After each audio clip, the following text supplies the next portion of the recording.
Good morning, everyone. I am Victor Baludong, and I am your discussant for today.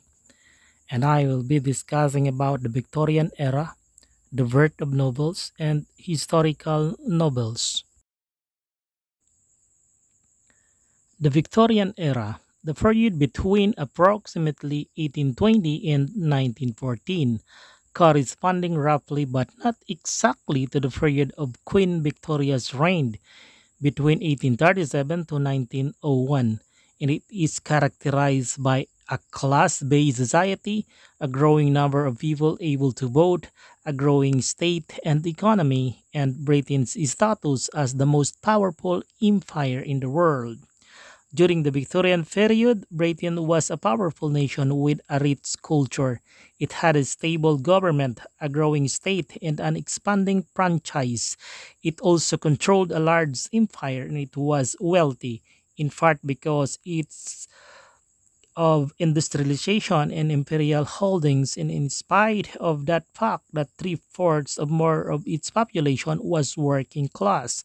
Late in the period, Britain began to decline as a global political and economical power relative to other major powers, particularly the United States, but this decline was not acutely noticeable until after the World War II. Gender in class in Victorian society. Main organizing principles of Victorian society were gender in class. Gender was considered to be biologically based and to be determinative in almost every aspect of an individual's potential and character. Victorian gender ideology was premised in the doctrine of separate spheres. This stated that men and women were different and meant for different things. Men were physically strong while women were weak. For men, sex was central, and for women, reproduction was central. Men were independent while women were dependent. Men belong in the public sphere while women belong in the private sphere. Men were meant to participate in politics and in paid work, while women were meant to run households and raise families. Women were also taught to be naturally more religious and morally finer than men, who were distracted by sexual passion by which women supposedly were untroubled.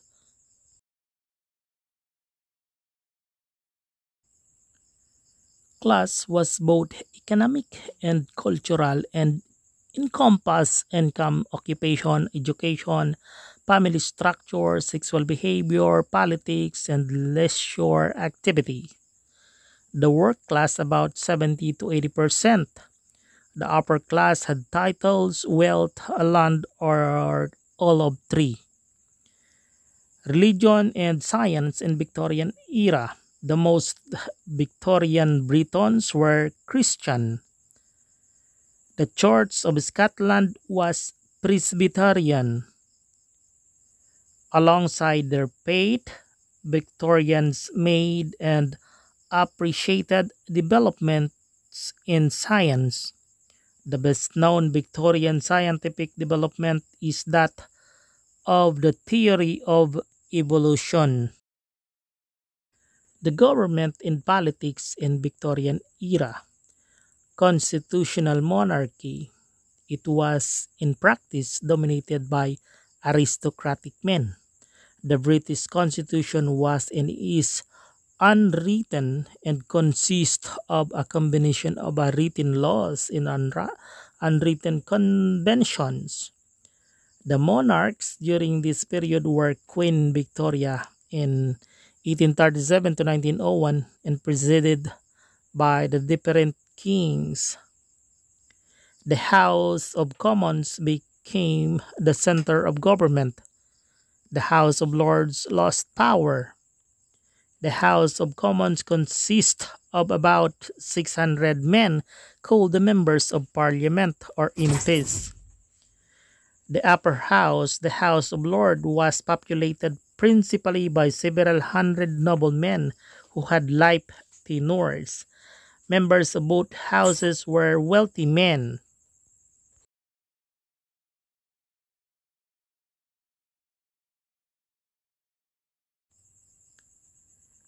The birth of novels. The novel originated in the early 18th century after the Italian word novella, which was used for stories in the medieval period. Its identity has evolved and is now considered to mean a work of prose fiction over 50,000 words. Novels focus on character development more than plot. In any genre, it is the study of the human physique. The beginning. The ancestors of the novel were Elizabeth prose fiction and French heroic romances, which were long narrative about contemporary characters who behaved noble. The novel came into popular awareness towards the end of 1700s due to the growing middle class with more leisure time to read and money to buy books.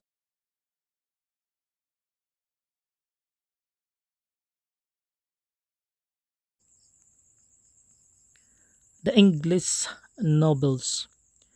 The early English novels concerned themselves with complex middle class characters struggling with their morality and circumstances.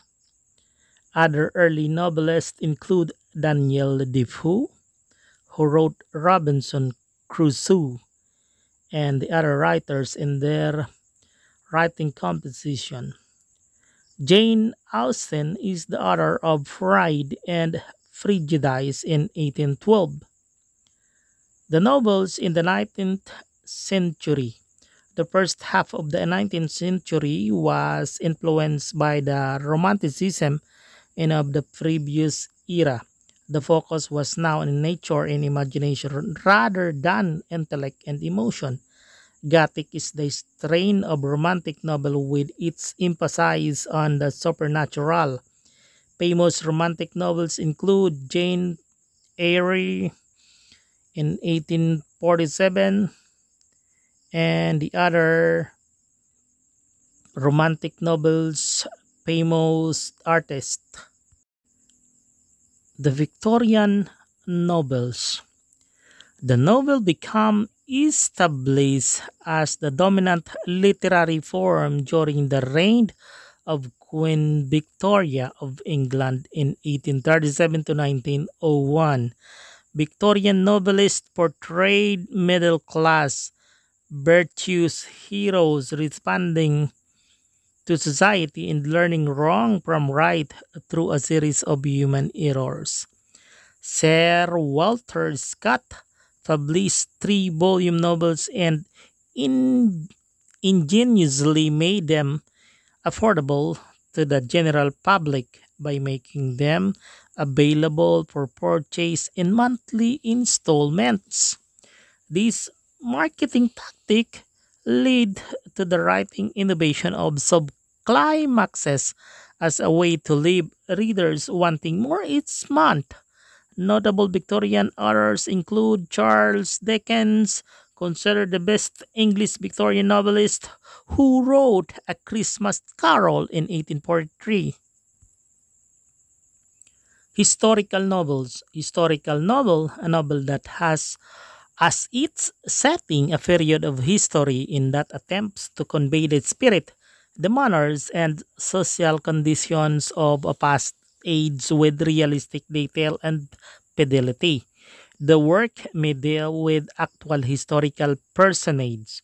It may focus on a single historic event. It attempts to portray a broader view of past society in which great events are reflected by their impact on the private lives of fictional individuals. And the type of fiction has remained popular. The type of historical novel is the purely escapist costume romance, which making no pretense to historicity, uses a setting in the past to lend credence to improvable characters and adventures. So thank you very much for viewing my discussion about Victorian era, and here's my references on this report. Thank you very much.